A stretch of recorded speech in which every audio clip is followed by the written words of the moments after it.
మీరు నన్ను నమ్మగలిగితే నేను మీతో ఒక సత్యం చెప్తా. వెంకటేశ్వర స్వామి ఇప్పటికీ వింటారన్నీ.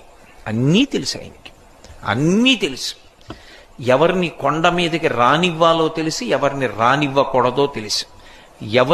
ఎవరు తనకి పరమభక్తుడో తెలుసు, ఎవరు భక్తుడు కాడో తెలుసు.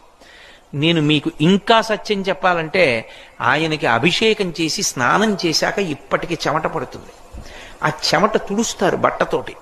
ఆ తుడిచిన బట్ట వాసన చూస్తే సువాసనలు వస్తాయి.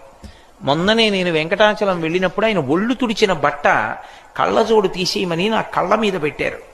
పెడితే నాకు 1.5 గంటల సేపు చల్లతనం వదలలేదు కళ్ళని పట్టుకుని. అంత సువాసనలు వస్తుంది. దివ్యమూర్తి. ఇప్పటికీ ఆరాధన చేసే పెద్దలను అడగండి, వెంకటేశ్వర స్వామి వారిని ముట్టుకున్నప్పుడు పసిపిల్లవాడి శరీరం ముట్టుకున్నంత మెత్తగా తగులుతూ ఉంటుంది అని చెప్తారు.